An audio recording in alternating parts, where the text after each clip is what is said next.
Distinguished colleagues, again, good morning to you and welcome to this special program, set aside by the Faculty of Health Sciences to mark the World Blood Donor Day.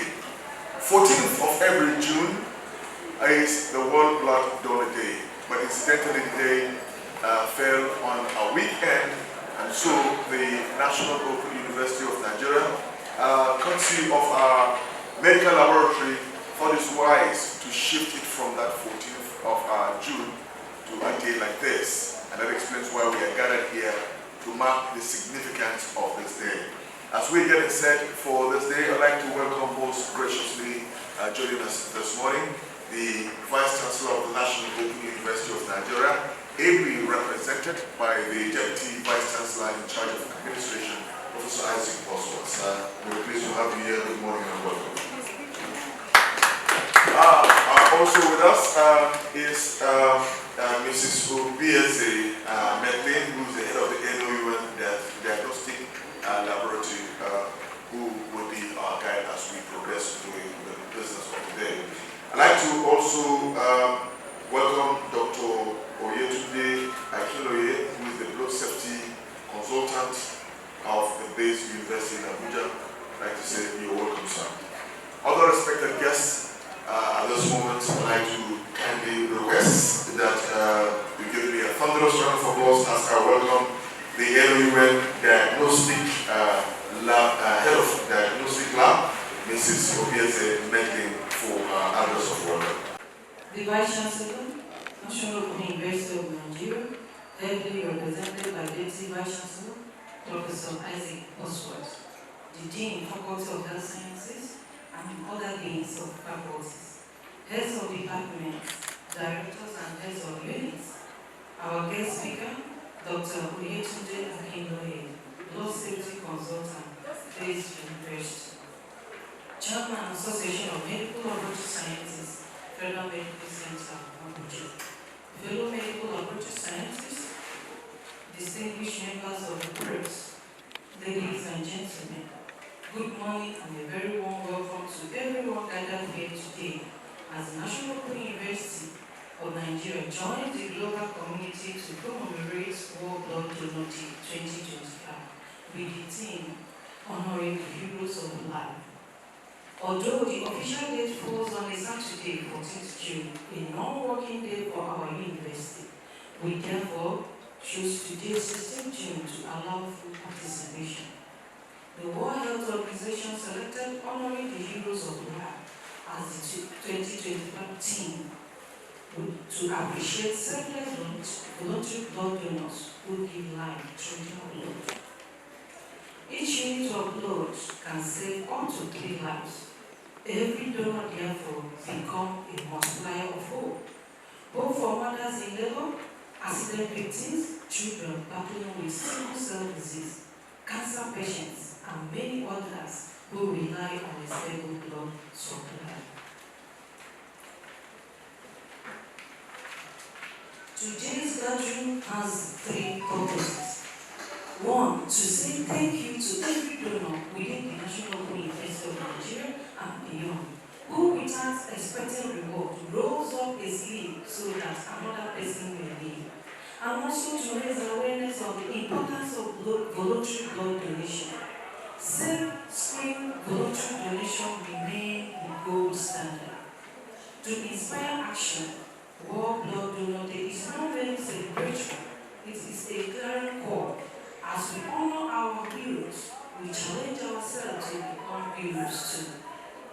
I extend heartfelt gratitude to our Vice Chancellor and Principal Officers for providing an enabling environment, to the Faculty of Health Sciences for their academic leadership, to the Association of Medical Laboratory Scientists for their professional guidance, and to our guest speaker, Dr. Oyetunde Akinloye, for graciously accepting to share his perspective.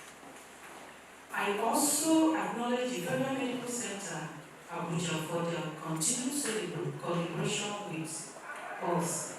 And also, I want to appreciate media for amplifying this saving research. Distinguished ladies and gentlemen, Once again, on behalf of the NOUN Diagnostic Laboratory Unit and the organizing committee, I welcome you all and wish us a fruitful, impactful celebration. Laboratory Diagnostic, the head of unit.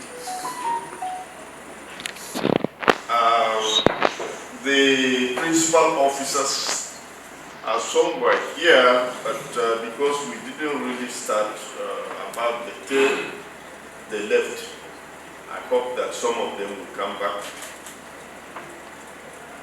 The deans, Faculty of Health Sciences and other deans and directors here, the head of our diagnostic laboratory diagnostic unit, another heads of departments present, heads of units,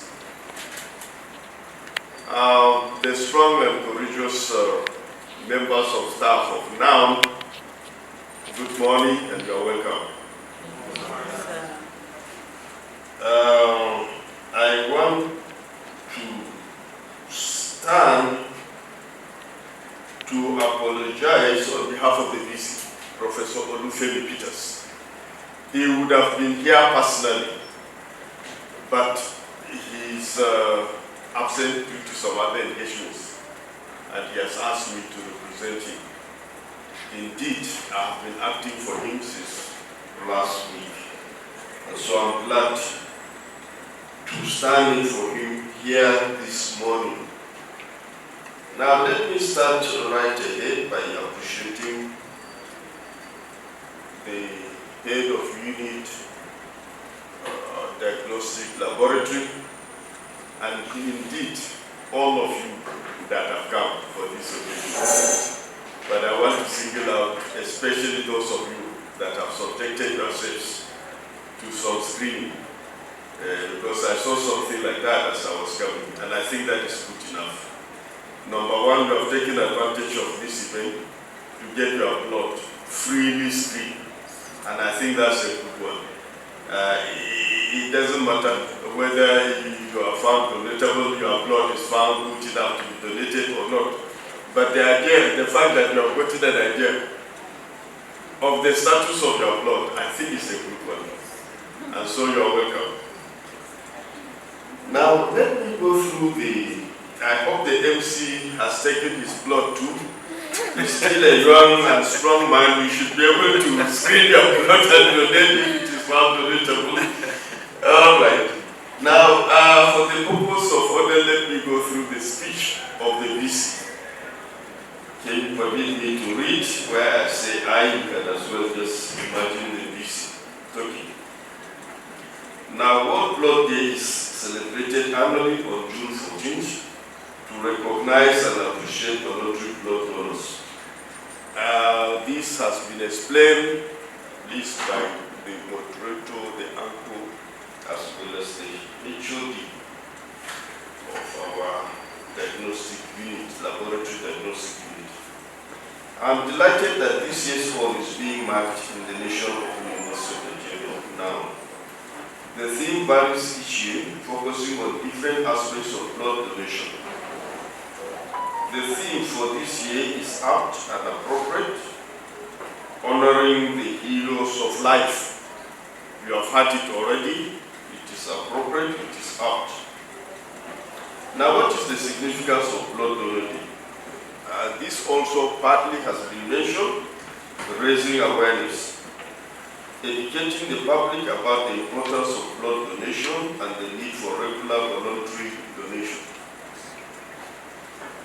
Now, the second also has been mentioned, thanking donors, expressing gratitude to blood donors for their selfless contribution to saving lives. And the third is promoting voluntary donation, encouraging people to become regular blood donors. Any importance of this blood donation? The importance is evident. Number one, saving lives. Blood donations help patients undergoing surgeries, cancer treatment, and those suffering from blood disorders, whether it is sickle cell or some others, it will help them. and it will save their lives. Meeting medical needs. Blood is essential for various medical procedures, including transfusions and organ transplants. The life of the animal is in the blood. We got this right from the Bible. Those of you that read the Bible, whether you are a Muslim or a Christian, you can read the Bible. So you don't eat the animal plus the blood. You try to bleed the animals so as you dispose of the life, and then you can eat the flesh or meat. 3, community support. Blood donation is a way for individuals to contribute to their community's health and well-being. Now, but you see, this blood is not anyhow. You don't just take this blood, everybody comes with the same. No. It's not anything done anyhow. Eligibility and process. This is important, this is crucial, this is significant. Like any other thing, there are eligibility and processes in blood donation. In fact, I was in the UK in 94, 95. They didn't take the blood of Nigerians. Yes, they were donating. I can tell you as far back as those middle 90s, they were not collecting donations of blood by Nigerians. Eligibility criteria. Donors must meet specific requirements such as age, health, and weight standards. This will be expatiated upon in the course of today's lecture, hopefully. Okay, so it's not donating anyhow. No, it's not like that. You have to meet certain criteria. There must be eligibility. Donation process. The process typically involves registration, medical screening, and the actual donation. It is hoped that this will be expatiated in the course of the lectures today.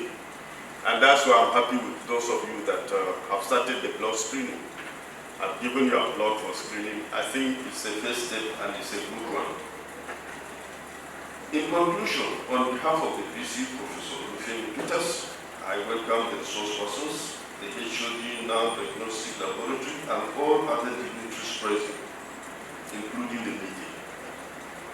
I am sure we will be better enlightened at the end of the event as far as blood donation is concerned. I want to encourage those that have been donating to keep up the good work of saving lives, while urging those that have never donated to consider going through eligibility criteria, and if they are found suitable, begin to donate blood to save lives. You are all welcome, and on behalf of the VC, Professor Olufemi Peters, I declare the event open. FDPC admin, Head of Department present here, Provost of the University, enforcement agents, the media, and every other administrative staff of NOUN that are present here today. As you have heard from the presentation, or what I call the address from DB admin and the anchor from the diagnosis section of the university, today we are honoring the heroes. And for the 2025, they said, give blood, give hope, together we save lives. However, I've titled today's presentation as the life-saving gift, and that is blood as it were. So the outline of the presentation are as follows. Then, when you talk about the World Blood Day, what actually are we celebrating? Is to celebrate the heroes who have voluntarily donated their blood in order to save the life of your known. And that is why today we are looking at them as an hero. How do we come about this? We have to look at the man that discovered the ABO blood group itself, by name Karl Plastina, who happened to be born in the month of June, that is June 14, in order to mark his birthday. And this birthday had to be a collaborative effect. That makes the reason why the NOUN have to collaborate with other organizations to ensure that today is a vital day. The blood blood unit, all the blood groups that were identified by him are as listed. That is, blood group A, blood group B, blood group AB, blood group O. He further go and decided to simplify it into two groups. That is to say, those that are positive and those that are negative. This is being determined by the presence or the absence of RAG antigen. Hence, you can have A positive, B positive, AB RAG positive, O RAG positive, or negative as they were. Then we have to look at what actually happened here in our country, Nigeria. Far back in 1975, Nigeria happened to be one of the signatories on WHA 24.72 Assembly of WHO on for every country to have a centralized blood system. But it will interest you that the same president, head of state that signed the agreement in 1975 is the same one that came back after 30 years in 2005 when we carried out the demonstration project of National Blood Service by Save Blood for Africa Foundation here in Nigeria. So it took Nigeria 30 years to actually establish the organization in our own country. For blood service, why is it critical? It is critical in the sense that the blood we are talking about is a scarce commodity, and it's like advocating for a product that you don't have access to. You are promoting or marketing a product that resided in somebody's vein that is not yours. And you talk about the shortage, the set lifespan, which is just 30 days, and the fund to carry out these activities, also to ensure that the units collected, they are well managed, cold chain testing will be expanded as we continue. Internationally, mid-80s, Global Blood Safety, those are GBS, they embrace the centralized system. In the 90s, we have the global collaboration, that is GCBS, but for Nigeria, it only started in 2004 when we have a collaboration with PEPA, of which I happen to be one of the senior officers in Civil for Africa Foundation. The federal government then agreed that there's need to have a centralized blood system. For this to happen, we had to use the 8th memoir of WHO, which stated that national structure must be in place, flushing of related blood donors must be promoted, testing and processing of all units collected, personal clinical use of blood, that is appropriate clinical use of blood, then the quality management of the same unit and the product being collected. What are the goods to know? At this point, it's better to understand that globally, millions of units of blood are being collected, but for Nigeria, yes, we do carry out blood transfusion, we collect blood in various hospitals, but there's a gap. The gap is we don't have data. WHO to actually enumerate how many units of blood were collected in our various hospitals. The only one that's being submitted as of today is the one collected at central level, that is by National Blood Service Agency. So, blood collected index that WHO recommend that you will have 10 units per 1,000 population, and if our population is over 240 million, that's to say, on a yearly basis, as a country, we require 2.4 million units of blood to ensure that our citizens have direct access to safe blood. And good to know is that when we talk about giving blood, donating blood is just a privilege for everyone of us, whereas receiving blood is the right of the patient. So let us know that, and then the DVC has actually enumerated that it's good to be a blood donor, voluntary blood donor, to say. What are the health indicators in our country that promote this? We are seeing the various category of cases. Neonates, 40 40 per 1,000 life, and then infant, those are the mortality rate. And the one that was surprised is that 24% of population carry the sickle cell as actually expansated. Apart from sickle cell, we have medical emergency, which we are going to see apart from the road traffic accident that is common. Where are we? In Nigeria, there is no proper coordination for now. The system is segmented, and we intend to ensure that all these are well coordinated and the testing algorithm is followed to the letter. The situation includes that at hospital base, there must be a committee known as Blood Transfusion Committee, and then at the national algorithm must be followed because as it is, the minister far back then 2018 and 2021 reaffirmed that the list for blood safety is ELISA testing. That rapid test kit is not allowed for blood safety. That was given out to every hospital as at that time. But it will interest you that even as of today, some hospitals in Nigeria, they are still using RTK. So this practice has to stop in the sense that we are all potential patients. You don't know when and how or where you will be and be in need of this particular product. It may not be you, it may be your relative. Therefore, there's always the need to do the right thing at the right time.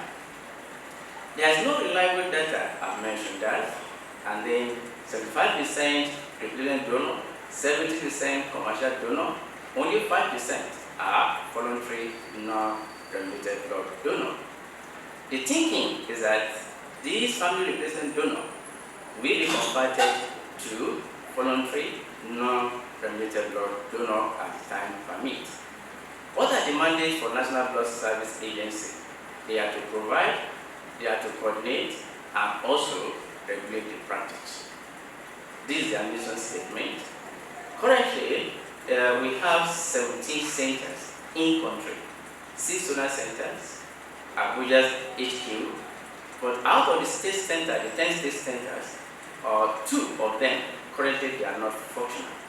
That is Jalingo and Abeokuta Center. This is spread across Nigeria. So now the purpose of our gathering is to see how to optimize blood donation, and optimizing this requires multi-stakeholder approach. And then we have different organizations, you have the community, you have the institutions, you have the faith base.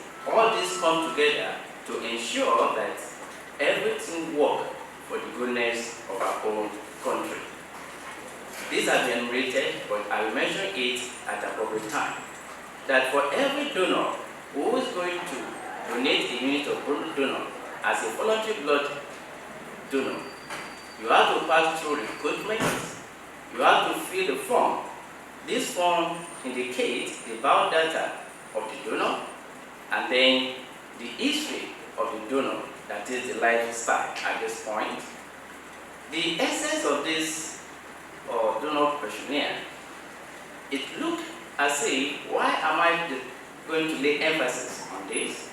Because it's the only document that can deliver you as an organization, in the sense that whenever there's any uproar, anything that is not written is not done.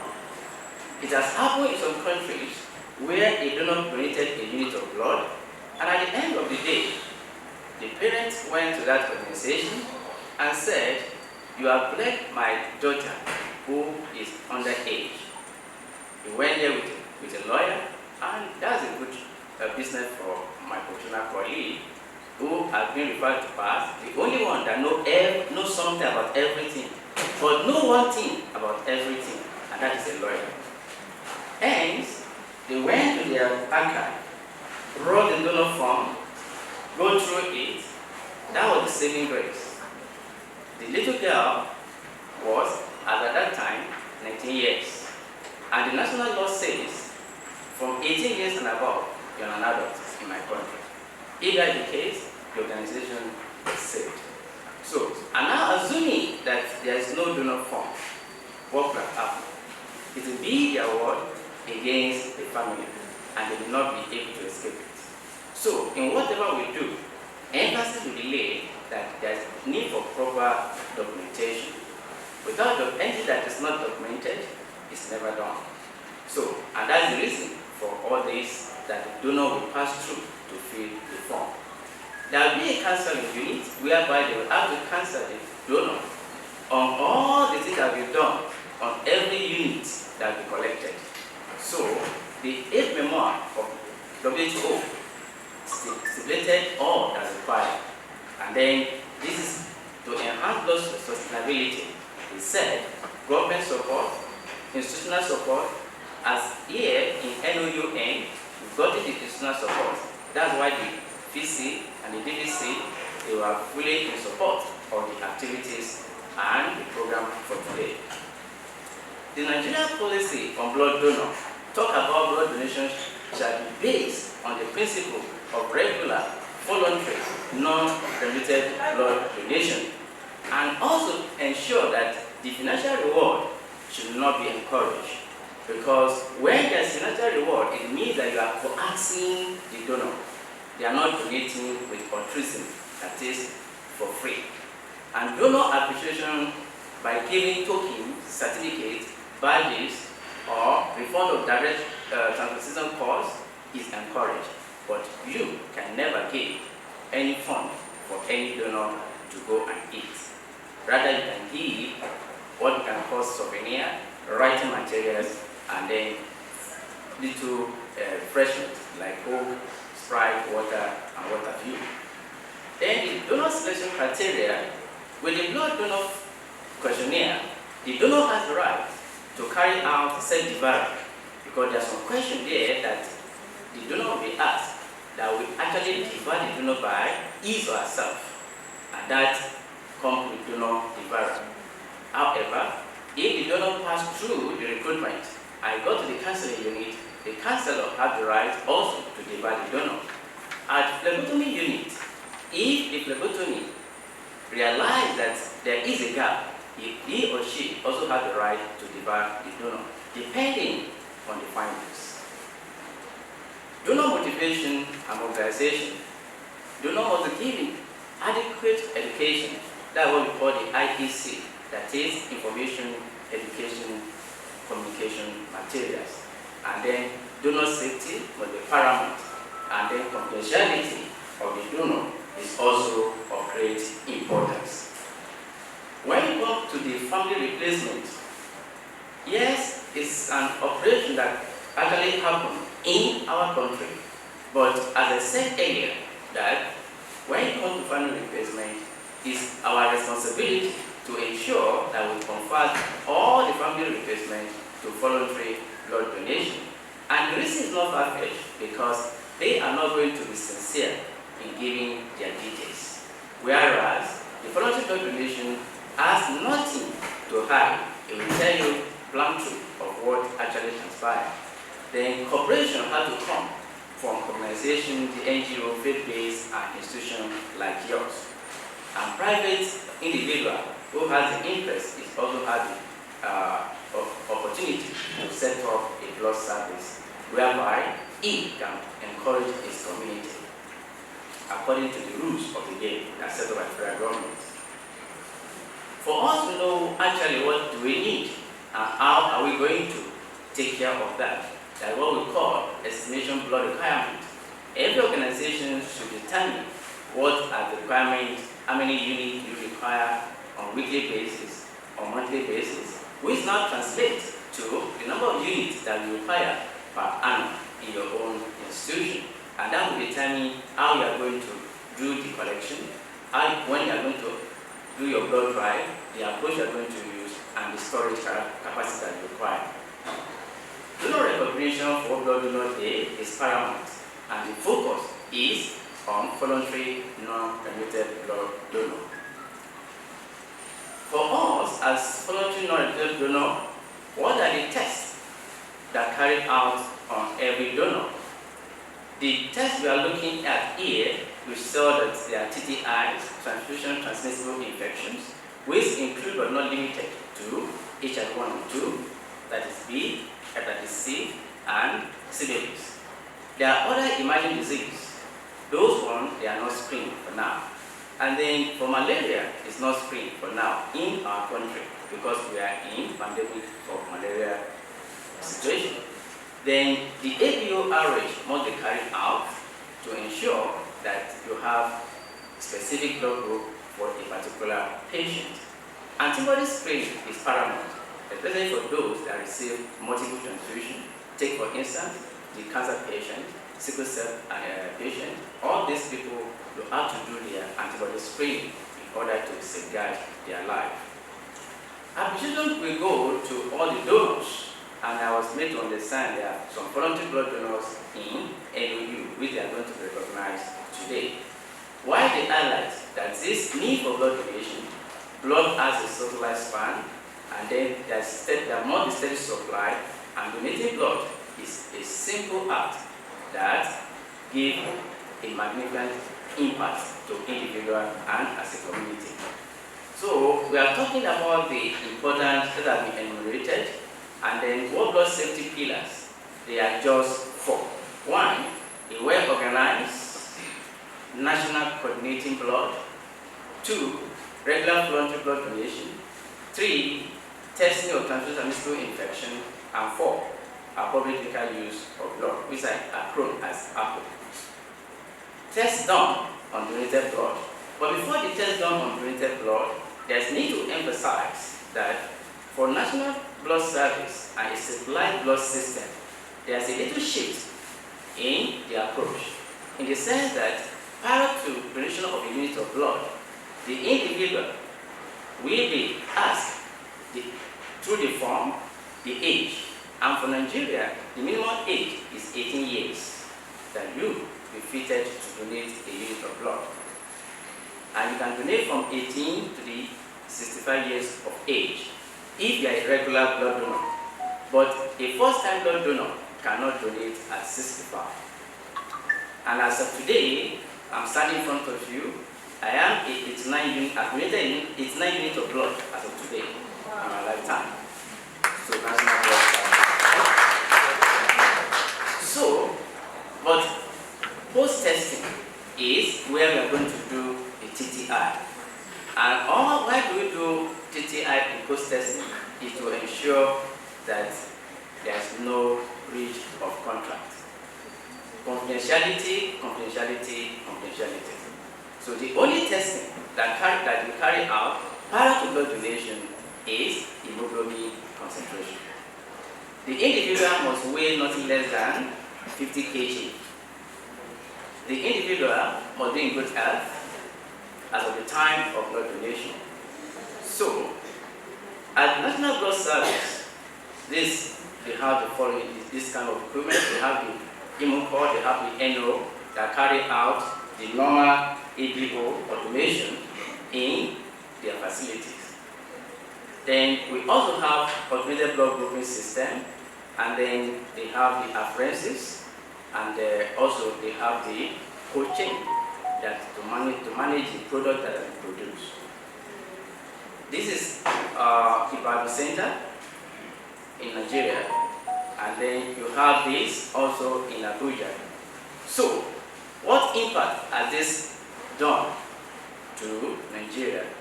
Now we are going to Nigeria experience. However, I will encourage you to tighten your belts because you are going to see some horrible things at this hour. So be prepared. What has Nigeria experienced? Starting from the time we had the first bomb blast. This is October 1st, 2010, that we had the first bomb blast in our country, Nigeria. And then, as of that time, no one knows that this will actually happen to us. And this is part of what we call medical emergency. This is what happened at Eagle Square. And we are there to rescue. The enforcement agents were there, and then you can see how medical emergency can be. At this point in time, how many hospitals will be ready to give 77 units of blood at a go. But on that day, we have to mobilize units of blood from different centers here in Nigeria to save lives. Then you can see this individual you are looking at is a police CP. He survived it after receiving 6 units of blood because he was on duty, but you can see, outside of work.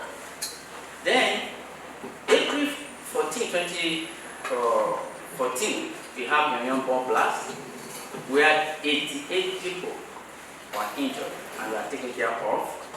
August 26, 2011, UN House bomb blast in Abuja, where we had 23 killed and 81 injured. December 31st, 2010, bomb blast at Mogadishu Barrack. Then we have October 29, 2006, ADC plane crash, 5 survivors. This happened, and then at the governor's own, this ADC, it will interest you that the then governor of Kogi State was in a village campaigning politically, while the 3 daughters were involved in this plane crash. The 3 daughters were saved, and then they received, if you had all the units, all of them received, for them to survive is 17 units, but they survived the situation. Now they are married and they are producing. So we can all see when you talk about medical emergency, no one is immunized. Therefore, calling people to be a voluntary blood donor is a call to service, it's a civil service. However, the National Blood Service Agency, which was established through the Act of 2014, it was also inaugurated by the then President Olusegun Obasanjo. On that day, he himself donated a unit of blood. Here is Obasanjo himself, and that is me leading the President. So, and here is the Save Blood for Africa Foundation President, Jeff Bush. So, I like to say that there's no status ranking in blood donation. So, anybody, and there's no gender difference, either male or female, you are qualified to donate once you meet the donation criteria. So, what's the journey so far? We are seeing that through the National Blood Service Agency, we've gotten a guideline, we've gotten the policy, and there's Blood Safety Advisory Committee. Currently, 17 centers were up and running, and then training of staff, capacity building is ongoing, and every unit collected in National Blood Service Agency, they are voluntary, non-permitted blood donor. Also, the 7th one is to develop the algorithm for blood screening. Here in Nigeria, the minimum that has approved is by the license method for all the TTIs. And then you have to carry out the baseline assessment, which has been done, and the appropriate clinical of blood is also being developed. And then we have the blood safety memorandum, which also gives rank to every, through the National Council of Health, by all the head of hospitals. So, how do we now ensure that blood units continue to flow in our hospital? We have the young club called Club 25.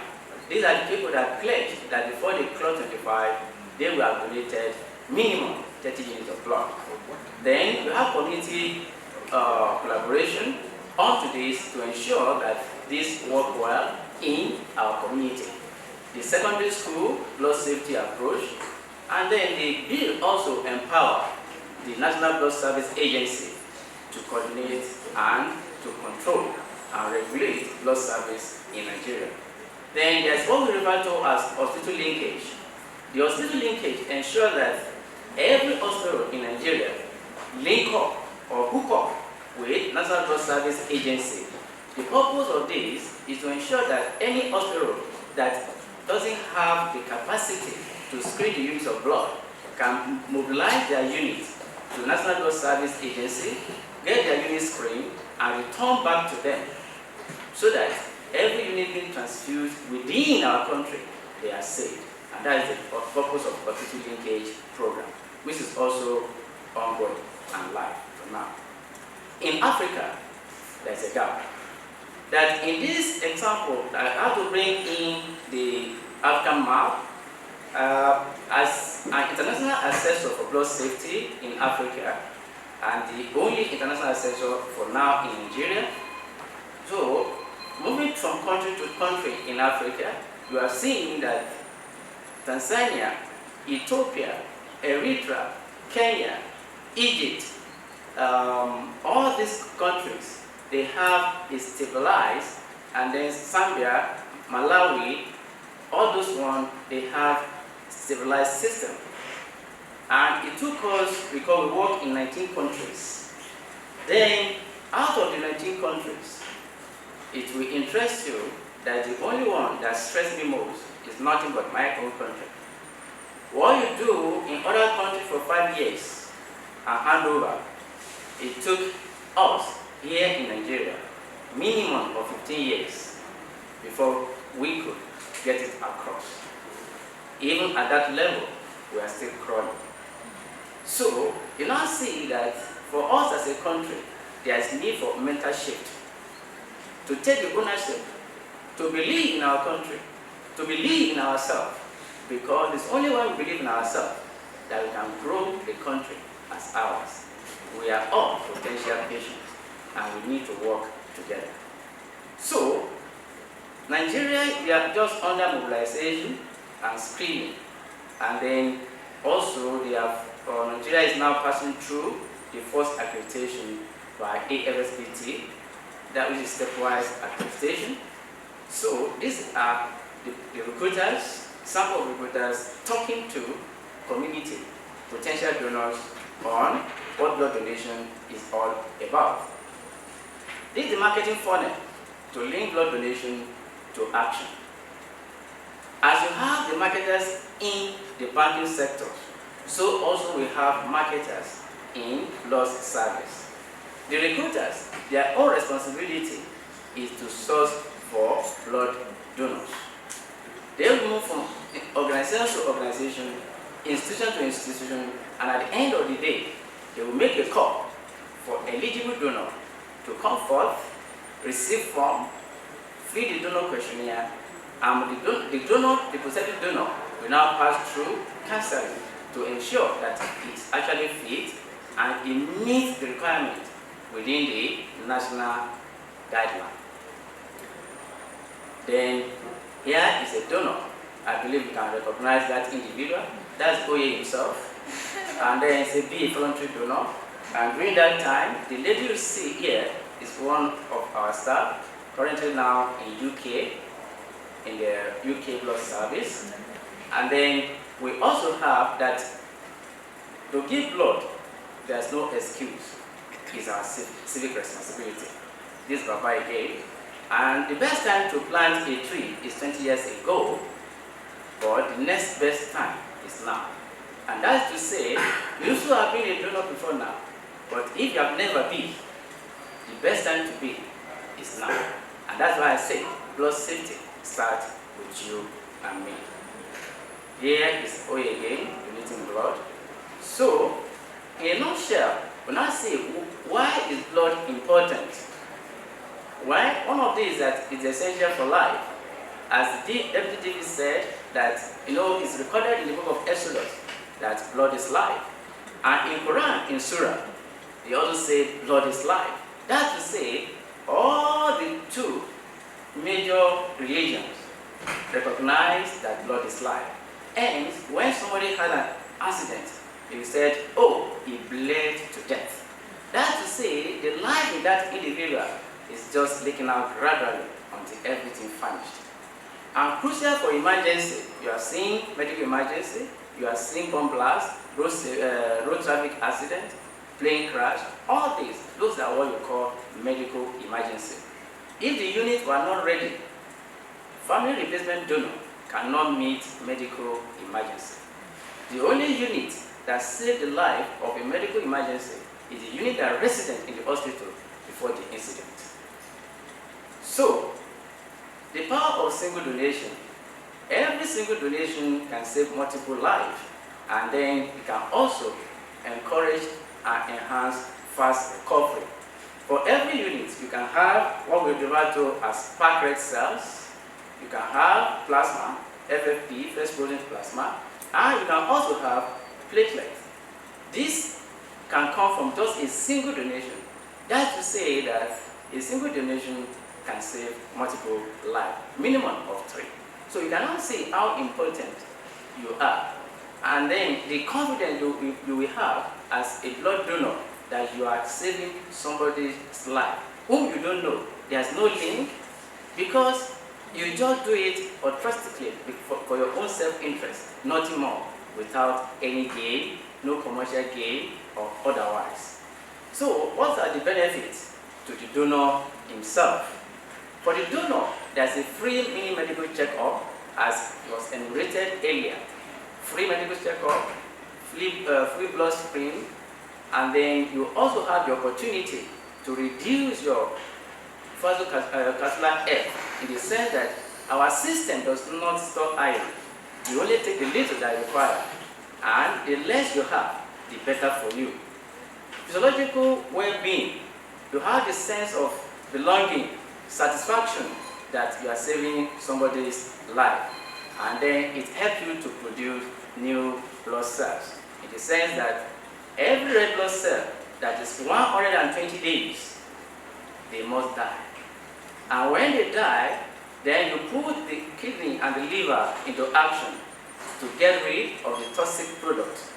But if you are doing this to anyone that requires it, then the circulation in your system is also renewed on daily basis, and then you put less trauma on your organ.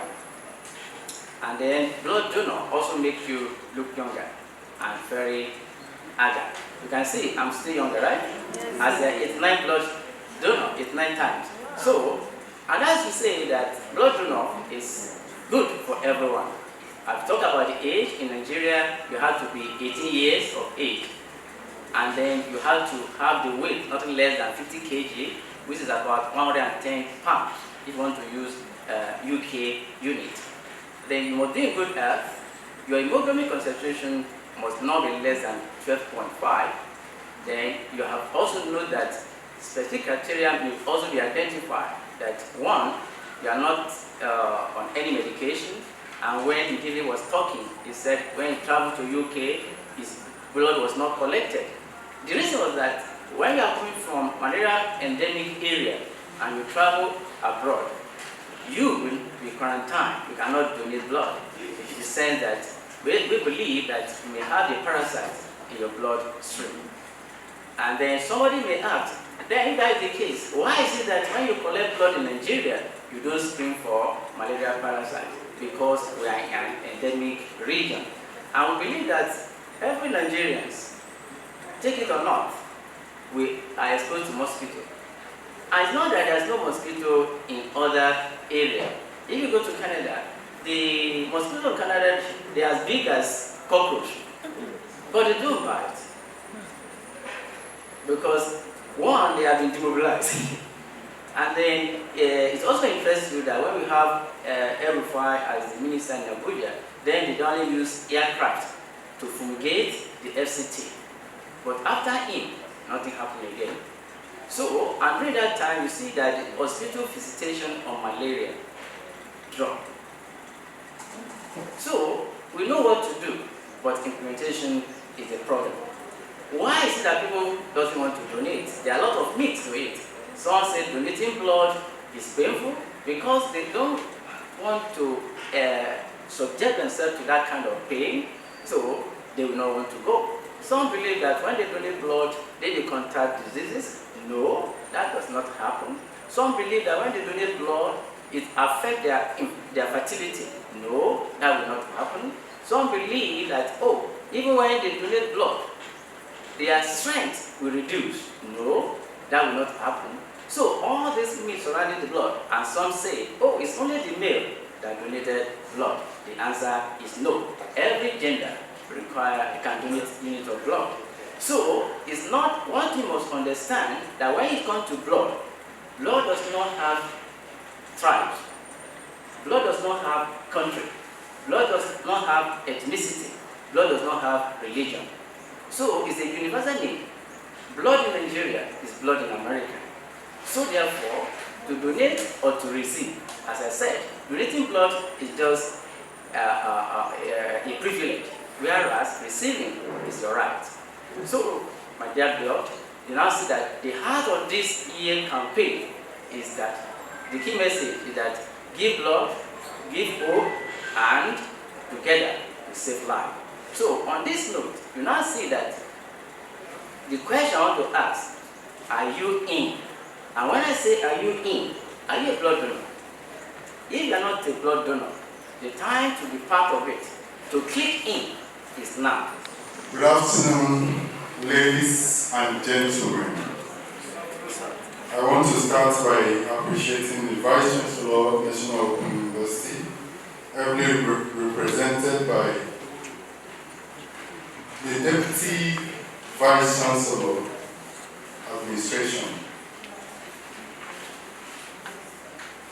The other faculties in the university, our able guest speaker who gave us a beautiful speech.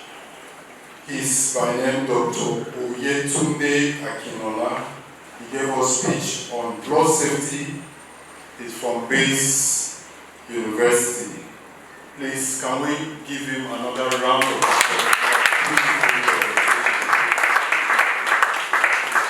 I want to appreciate all the staff of the National Open University, especially our able sister from the Faculty of Health Sciences for organizing this beautiful episode. I tell her she's the only scientist, but she moves mountains. She's a scientist that has the capacity of hundreds of scientists. Please, can we put a round of applause for that? I also want to appreciate the Association of Medical Laboratory Scientists from Federal Medical Center, Jabi. Please, can you stand up for recognition, please?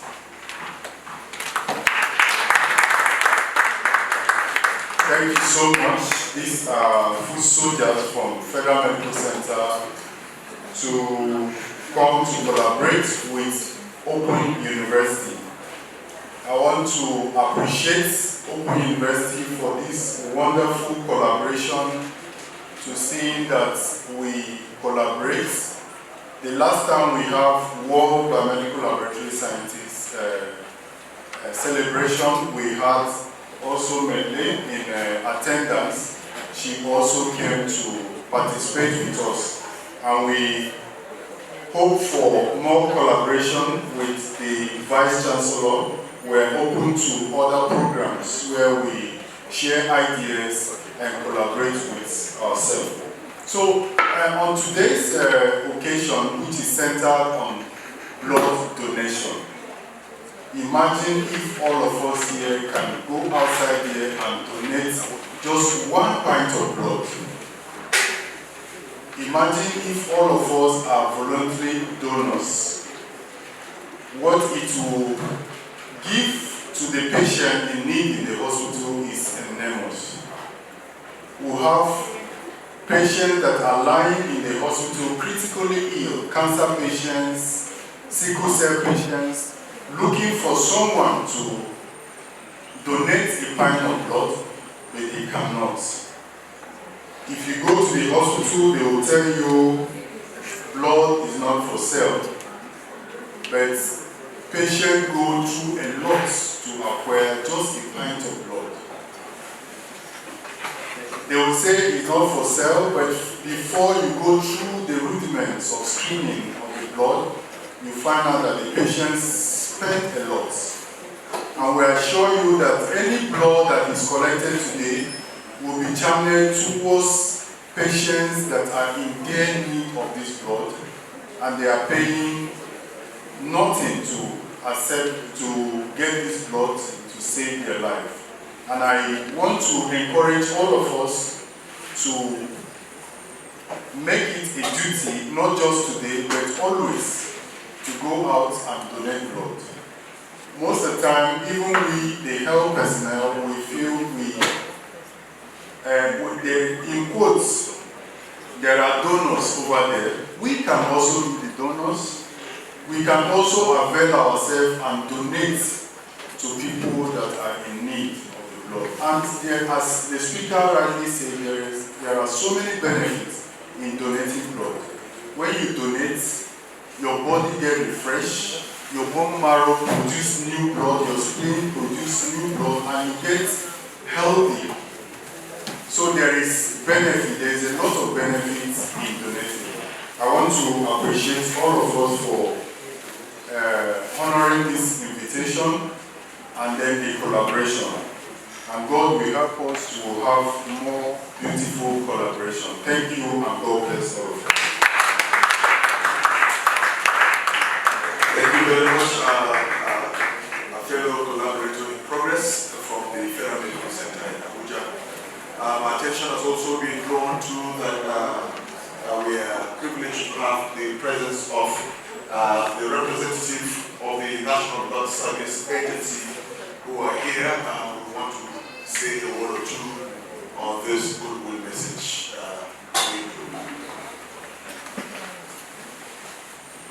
National Blood Service Agency.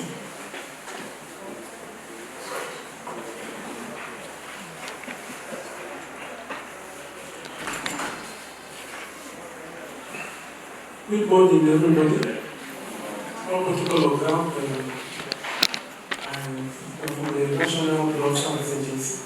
I want to recognize the presence of the lab scientists of Nigeria, Medical Lab Association, upon the conference this week. I want to recognize all the organizers of this conference. I appreciate you. Thank you for inviting us. We are glad to be here. We are from the National Blood Service Agency.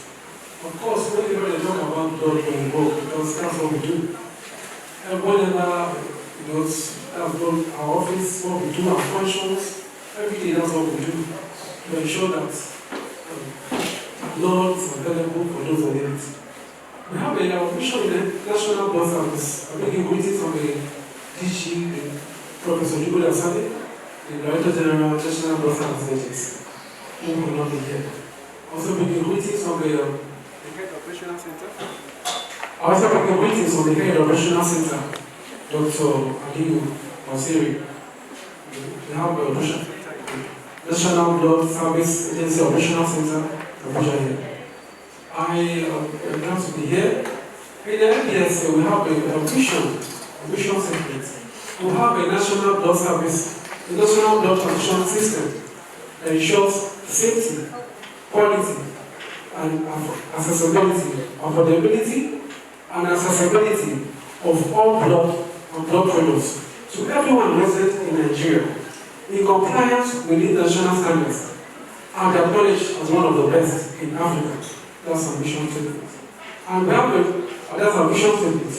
And our mission statement is simple: to provide through coordination and regulation, safe, quality, and adequate blood in a visible and a cost-effective manner to everyone resident in Nigeria. That is what we need to achieve. And how do we do all these things? We have to, that's why when the guest speaker was talking, he spoke all the mind, what we wanted to say. Everything that was in our heart, he helped us make it easier.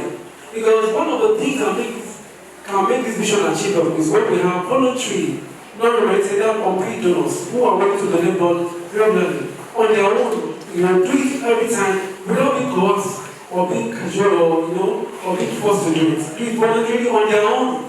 That's how we can have this possible. We have a blood, we have a simple, regular, not just you do today, you don't do tomorrow. No. We want to be regular, as I say, we have to talk male and female that can do it, like male, as I told you, can do every 3 months, that's 1 times in a year. We have female that can do every 3-4 times.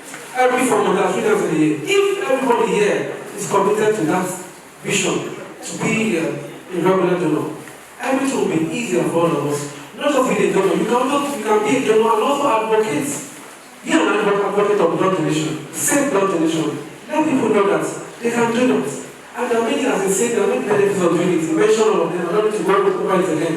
There are many benefits, there are many things you achieve, you benefit from donating blood. A lot of them, health-wise and so on, emotional-wise, all of them, you achieve so much from donating blood, and you have a peace of mind that you've done it. The thing that you know that one of the best ways of doing it, one of the best ways of achieving the health for yourself is being a blood donor. There are many things that you know it prevents you from. You mentioned a lot of them, the risk of the lower risk of getting cancer, a lot of them. Medical screening and free medical check, a lot of them. So please, I want to encourage all of us here. Let's always worry. We have this day, World Blood Donor Day, is a way we always organize our donors throughout the world. Let them know they're important. Okay? So please, I want to encourage all of us. Please make it a habit to be a blood donor. What help us then, yes, and also be a blood donor. Together we can save lives and can make Nigeria a better place. Thank you. Thank you very much. Distinguished ladies and gentlemen, there is no gain saying donating blood is of great essence. And we all know the value as to why blood should be donated. But then, I'm always at loss here, even though the chairman from the FMC have said something related to that earlier. But I'm always wondering, why do victims have to pay very heavily, at the point of receiving blood? The excuse generally given is they need to pay some money for the screening, administrative charges and all that. But I still can't reconcile the screening of blood, which is supposed to move out within the neighborhood of 5,000 or 10,000 or thereabout, or if at most administrative charge shouldn't be more than 5,000 or 10,000. You find a victim paying as much as 30,000 for a pint of blood. This is even depending on the blood group and depending on which of the hospitals you are attended to. So you see, when people have this zeal to donate blood and they have it at the back end of their mind that this blood will end up not given to people for free who are in need of it, you see, sometimes there's a disconnect as to why people should give blood voluntarily. So I think on occasions like this, experts like our special guest here should find a way of conscientizing people as to what is the misery around that kind of high volume of money that people will need to pay. I think you need to educate us on that a little bit. Thank you. That is a very good question. I believe we all here have a bank account. Do we? Yes. You have a bank account, just with your hand. Yeah. All right. Do you pay maintenance for the card, the ATM card? Yes. Do you pay COT? Yes. Okay. So, you see, if I save my money, because to interest you, I also worked in the bank before. I left the AUBA as an assistant manager. I work with the current emir, Samson Amido.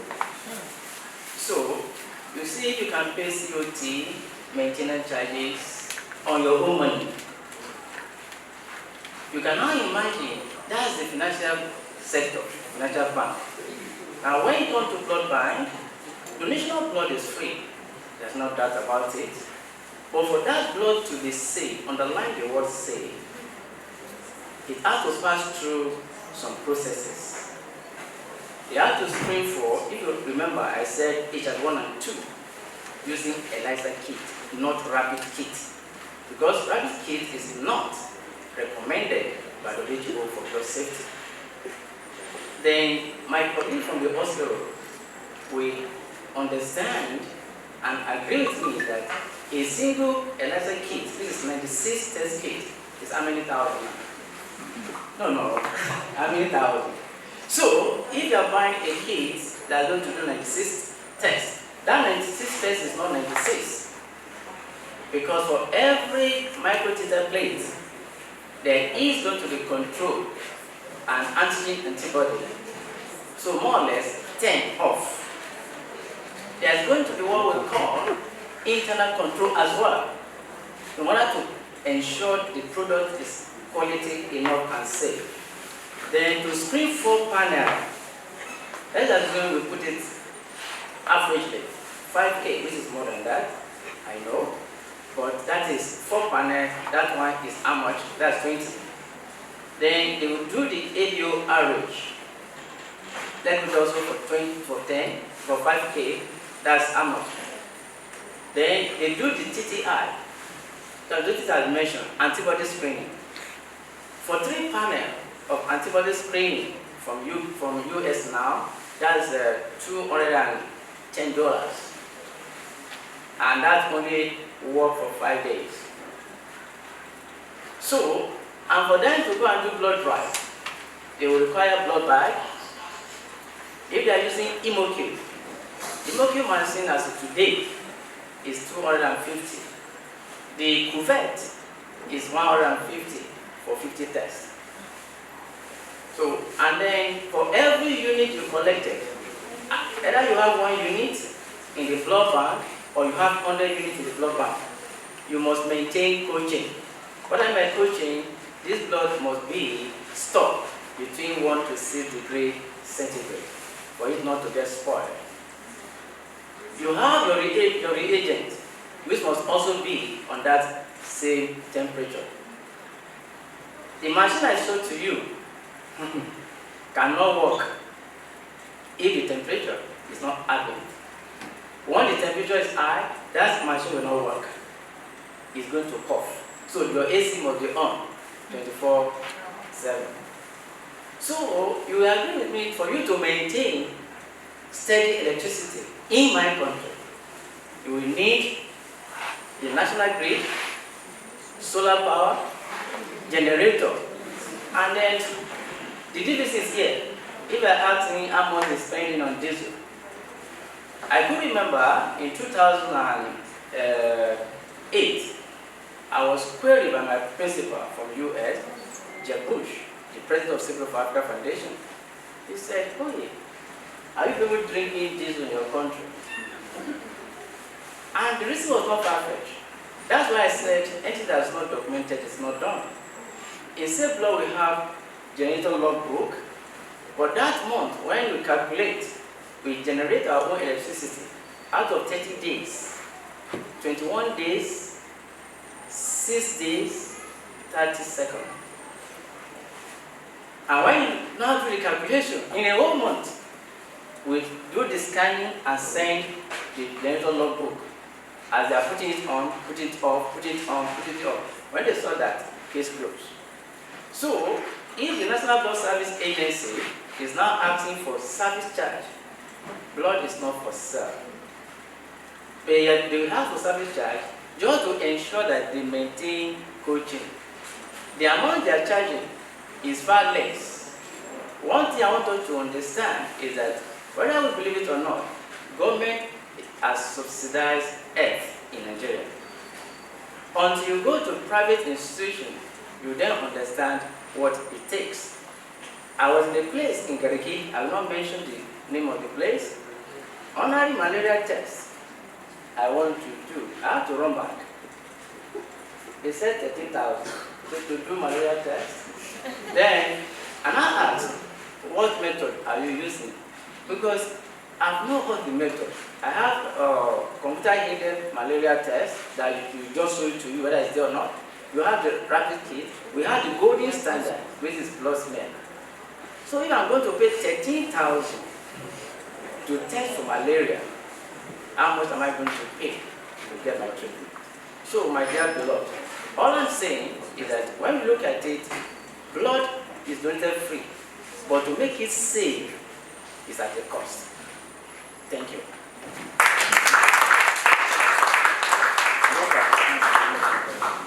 That will sink very well. Blood donation is free, but to make it safe, it comes at a cost. Well, if there is any other question before we slip to the next item of the program, any other? Okay. Let's go. Okay, let's now come on, please. Good afternoon, everyone.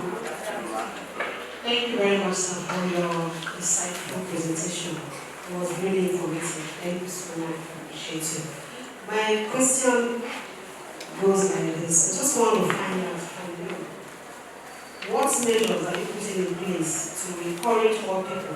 to come out for blood donation, and what are the biggest misconceptions about blood donation? Let's start this other person first. Of National Blood Service Commission. Besides whole blood, what other products can we get from National Blood Service Commission? Then, oh, sorry, maybe I was not here. Then another question is, in a situation where we have blood that are near expiry date or about to expire, can we have a system where we can swap? Especially knowing that we in FMC, we run the chemicals test on our pints. Thank you. The WW may not be able to work. And what I mean by WW is weapon of war. Yeah. Then, when you come to the female gender, say, why should I donate? They say female not to donate. After all, I'm always on duty once in a month. And the duty they are talking about is the red carpet. So,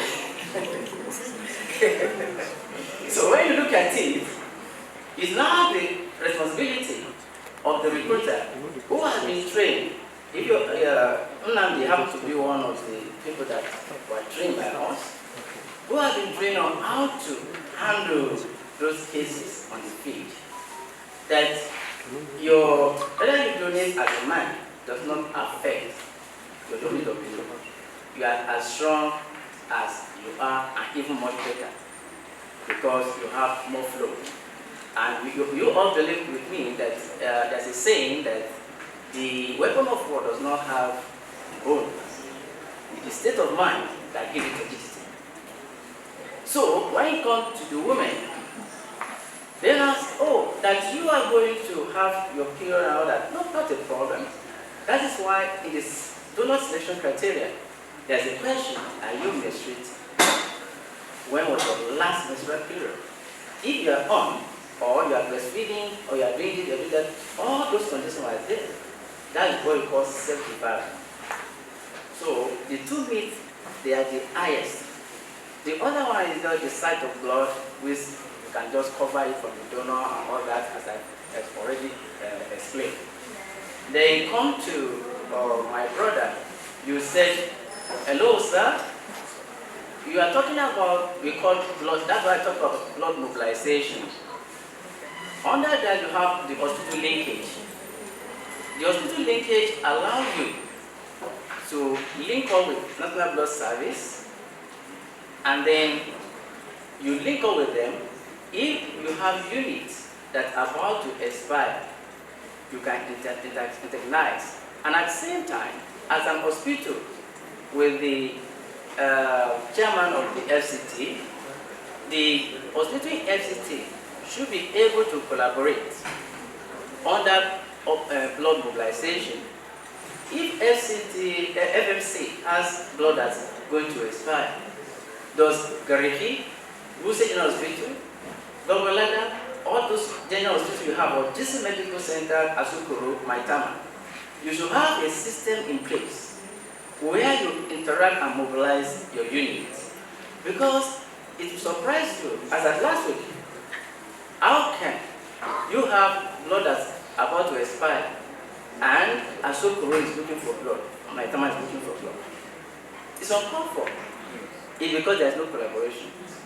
If there's collaboration, that shouldn't happen. See what happened when we have bomb blast. It's because it's a centralized system. We can use aircraft to bring blood from anywhere in this country if there's a dire disaster, as of today. But even within the hospital, in the same community, they cannot even exchange blood. It will also interest you that some hospital, I will not mention name, if I collect blood from FMC and I carry it to that hospital, they say, no, it's not our blood. We can't give to our patient. Is that right? So, we can see it's an individual problem. And that is the system we need to correct. That's why I talk about mental shift. We need to reorientate ourselves. That we are one. Now we are talking about one earth. Where one earth comes is that what belongs to you belongs to me. And that with that, we can solve the problem of exploitation of blood, wastage, unnecessary wastage for this scarce commodity that we are talking about. At the National Blood Service Agency, as of today, I told you they have apprentices whereby you can get platelets and can also extract plasma as of today. However, because of the consumable, many people could not access it. If you go to National Hospital, we trained the National Hospital as far back as 2006, they are still producing as well. But remember that for apprentices, the consumable alone is 120,000. And then by the time you produce the product, it's going to 150, 160 for a unit of platelet between me and you in this current economy. If government did not subsidize it, how many people can afford it? So we have to think outside the box and say, okay, why can't we go back to the first principle? Get the cold chain centrifuge, prepare the placement. A few months ago, I was at Nissan, you see Nissan, that was 3.5. Because they bought an equipment and then I had to go and do installation, training, test run for them to be able to produce placement. That's the way to go because they are using cold centrifuge. That brought the price down a bit. But when you are using apprentices, my dear brother, the price will go haywire. So thank you. It goes like this. Me standing here, my blood group is O negative. I was sick and it required blood. Before I was able to get that O negative, and when I get it took cost. It cost me as of then was it 18,000 before we are able to get it. So I don't know. I just want to find out what will be the difference in that O negative. But because of sometimes like my wife, she gives birth through CS. Any moment when I go to the hospital and I say my blood is O negative, they treat me special. So I don't want to know what is the special in that O negative. Thank you, sir. I remember clearly that I mentioned that by Carl Landsteiner, who discovered the ADO blood group, he was able to distinguish that we have 4 different types. And later I mentioned that this group is now divided into 2, that is negative and positive. I will congratulate you that you are O-RAG negative. For you to be O-RAG negative, that means you belong to the real group. You are a special group. That's why they are celebrating you. People like you will be on a special register for a woman who happens to be O-RAG negative. The reason being that, assuming you are the one that is RH positive and your woman is RH positive, negative, it will cost you more. Do you know why? You know, the first pregnancy, sorry sir, as my DVD is sitting down, if I pass through in, I step on in, it was an error. Am I right? Yes. So if I now come back again and step on in, it will warn me. That's sensitization. If I try the 3rd time, I will receive slap. The same thing happened to an O or A or B or whatever negative woman. The first pregnancy, no problem. It is kept through. Provided that woman has not received positive unit in the previous year before getting married, provided that woman has not asked me to miscarriage of any kind before getting married, before pregnancy, no problem. But that pregnancy will sensitize her. It will produce an antibody, which we call the foreign antibody, that the next pregnancy, if it's not giving Rogan, it will not stay. It will drop. You're not saying one woman in the village, the one where they sleep gently. So, For you to be negative, you'll be celebrated. Because if they are need for you, because people like you are just 1% of the population. So you can imagine, if you are 1%, you are rare. And that is why whenever they see you, they celebrate you. And they even put your name in a special register. If there's an emergency, hello, what's your name, sir? Yusuf. They just say, okay, Yusuf, please, where are you? Are you free? They even send boats to come and carry you. So, if you are not going to donate for a patient in FMC, and you are living in Masaka, both for Masaka will cost not less than 10,000. Am I right? So, on arrival, they will pay you the transport allowance.